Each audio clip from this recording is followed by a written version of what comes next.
నవరసాలు అని చెప్పాం కదా, ఒకసారి అవి మీరు పండిస్తారా ఇప్పుడు మా ప్రేక్షకుల కోసం? ట్రై చేస్తాను.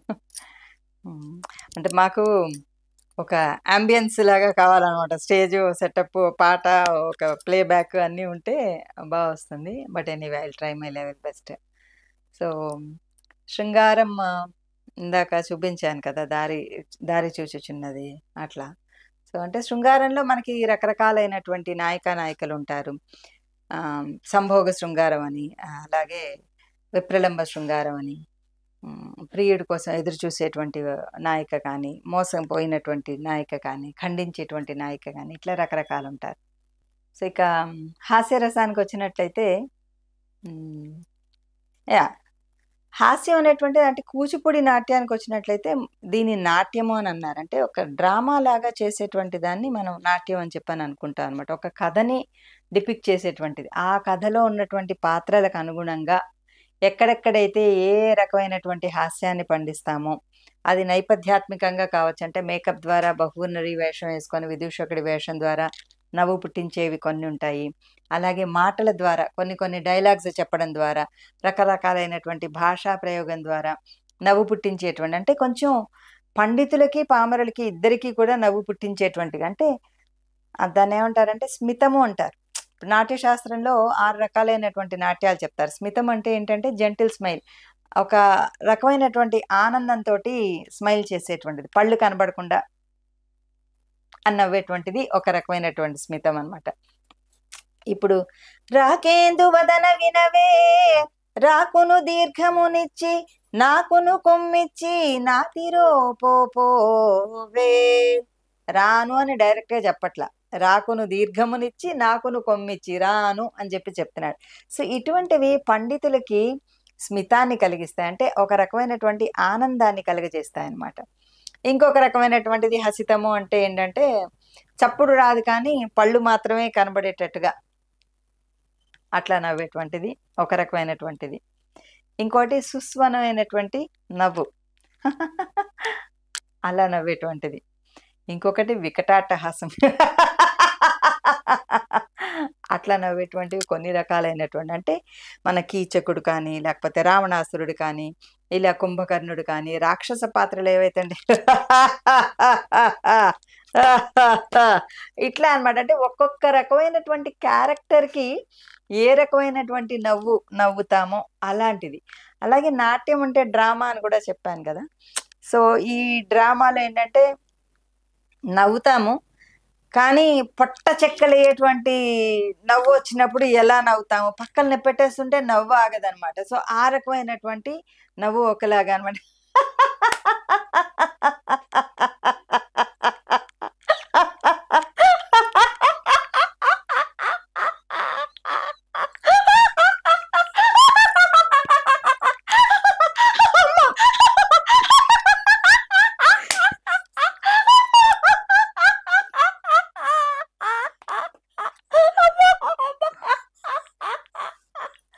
ఇట్లా అనమాట. అంటే నేను చచ్చిపోతున్నా ఇట్లా అనమాట. అంటే పొట్ట చెక్కలు ఇంకా కేరి కేరి నవ్వడం అంటారు కదా, అట్లా. అంటే చెప్పేటువంటివి ఏంటంటే రకరకాల సౌండ్స్ తీసుకొని వచ్చి, అంటే ఇవి భమిడిపాటి కామేశ్వరరావు గారు అని నాట్యంలో చాలా విశేషమైనటువంటి కృషి చేసి ఆర్టికల్స్ రాశారు. సో భమిడిపాటి కామేశ్వరరావు గారు ఒక వ్యాసంలో రాశారనమాట, కొన్ని నవ్వులు న్యాచురల్ గా సౌండ్స్ ఎలా తీసుకొస్తాము అని. ఆయన తుపాకీ నవ్వు అని చెప్పారు మన నవ్వేటటువంటి తుపాకీ నవ్వు అని. అలాగే మీకు తెలుసా లేదా షోడా బుడ్డి నవ్వు అని చెప్పి, అంటే ఆ షోడా కొట్టినటువంటి సౌండ్ వచ్చేది అని ఒకటి. అలాగే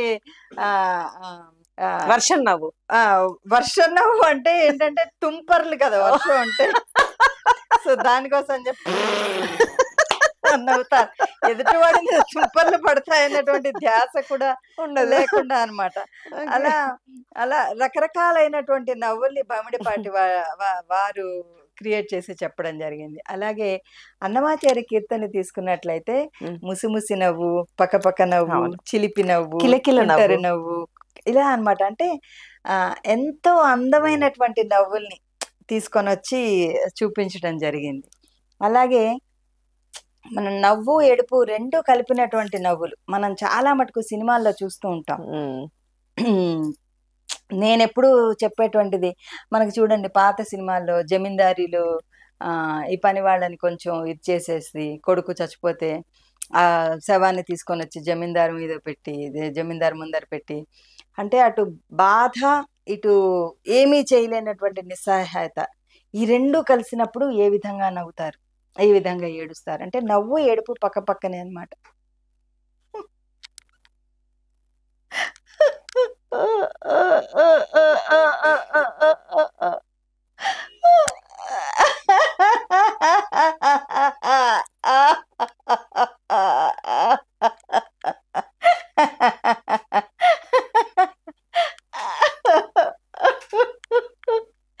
ఈ విధంగా అన్నమాట. అంటే ఒక్కొక్క క్యారెక్టర్‌కి నవ్వు, ఏడుపు 2 కలిపినటువంటి నవ్వుల్ని మనం ఏ విధంగా పండించగలుగుతాం. ఇట్లా మనం హాస్యరసాన్ని చాలా చాలా చాలా రకాలుగా చేసుకోవచ్చు. అలాగే కరుణరసం. కరుణరసానికొస్తే ఒక సన్నివేశాన్ని తీసుకొని ఆటోమేటిక్‌గా మనం ఏ విధంగా అయితే ఒక క్యారెక్టర్‌లో ఇన్వాల్వ్ అయిపోతే మన 'మహానటి సావిత్రి' సినిమా చూసాను చూడండి. అంటే అప్రయత్నపూర్వకంగానే కంటి నుంచి కన్నీళ్ళలా జాలువారాలి. అది ఒక క్యారెక్టర్‌లో మనం తాదాత్మ్యం చెందినప్పుడు ఖచ్చితంగా కన్నీళ్ళనేటువంటివి అలా ఆటోమేటిక్‌గా రోల్ అయిపోతుంటాయి నాకు తెలిసి. అంతటి సాధన చేసినప్పుడు ఆటోమేటిక్‌గా కరుణరసం అనేటువంటిది చూసేటువంటి చేసేటువంటి నర్తకిలోను, చూసేటువంటి ప్రేక్షకుల్లోనూ కూడా ఆ రసోత్పత్తి అనేటువంటిది ఈజీగా జరుగుతుందండి. ఎగ్జాంపుల్ మన గిరిజా కళ్యాణంలో రతీదేవి మన్మధుడిని శివుడు ఎప్పుడైతే భస్మరూపం చేసేస్తాడో, మూడో కన్ను తెరిచి కాల్చి భస్మం చేసేస్తాడో, ఆ భస్మం దగ్గర కూర్చొని శివుడిని ప్రార్థిస్తుందనమాట. మళ్ళీ నా భర్తని బ్రతికించు, పునర్జీవితుని చెయ్యి అని చెప్పి. అది చాలా చాలా చాలా టచింగ్‌గా ఉంటుంది ఆ పద్యం. విరులన్నిను పూజ చేయగా విధిగా నిన్నొక గేస్తు సేయగా దొరకున్న రసవతారు చిత్సర కంఠన్ పరిమాతువా ప్రభు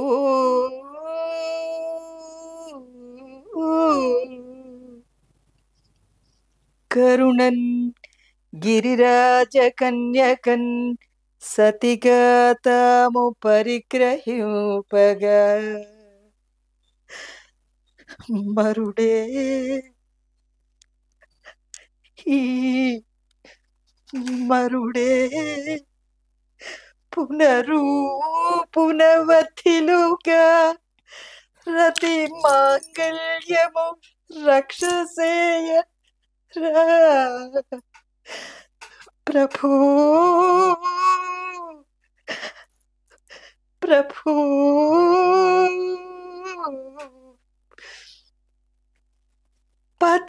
పతిభీక్ష ప్రభు